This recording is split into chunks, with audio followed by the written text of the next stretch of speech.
আসসালামু আলাইকুম বন্ধুরা, কেমন আছেন? আলহামদুলিল্লাহ, আমিও ভালো আছি। আজকে আপনাদের দেখাবো মজাদার এক নতুন রেসিপি। বাসি ভাত দিয়ে এই রেসিপিটা বানিয়েছি। রাত্রের বেঁচে দেওয়া অবশিষ্ট বাসি ভাত আমরা তো কেউ খেতে চাই না, হয়তোবা ফেলে দেই, কিন্তু এভাবে যে একটা মজার রেসিপি বানানো যায়, না দেখলে বিশ্বাসই করতে পারবেন না। চলুন তাহলে দেখা যাক। ভাতটাকে আমি এক বাটি ভাত নিয়ে ভালো করে মথে নিয়েছি। আগে থেকে আমি দুটো আলু সিদ্ধ করে রেখেছিলাম, গ্রেট করে দিয়ে দিলাম সে আলুটা। দিয়ে স্বাদ মতো লবণ, কাঁচামরিচ কুচি, ধনেপাতা কুচি, দিয়ে দিলাম 1/4 কাপ কর্নফ্লাওয়ার, দিয়ে দিলাম 1 চা চামচ ম্যাগি মশলা, কিছুটা দিয়ে দিলাম ব্রেড ক্রাম্ব, দিয়ে ভালো করে মথে নেব।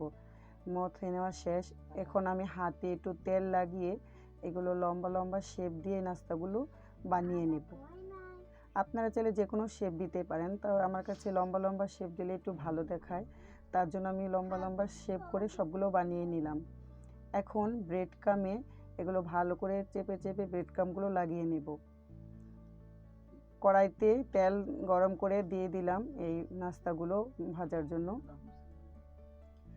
ভালো করে লাল লাল করে এপিট ওপিট করে আমি ভেজে নেব। আপনারা আপনাদের পছন্দ মতো কালার অনুসারে আপনারা এগুলো ভেজে নিতে পারেন। আমি এগুলো বাদামি রং করে ভেজে উঠিয়ে নেব। আমি এগুলো উঠিয়ে নিতেছি। অসম্ভব মজার হয় এই নাস্তাগুলো খেতে। আপনারা বিকেলে চায়ের আড্ডায় কিংবা সকালের নাস্তায়ও বা স্কুলে বাচ্চাদের টিফিনও বানিয়ে দিতে পারেন। এই বাসি ভাত দিয়ে এই মজাদার নাস্তাটা অসম্ভব মজার হয় খেতে। আপনারা বাড়িতে সবাই এই বাসি ভাত দিয়ে নাস্তাটা বানিয়ে খেয়ে বলবেন কমেন্টে কেমন হয়েছে।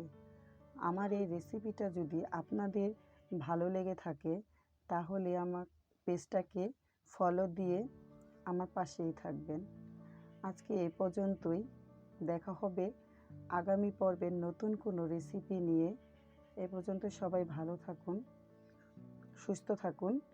আল্লাহ হাফেজ।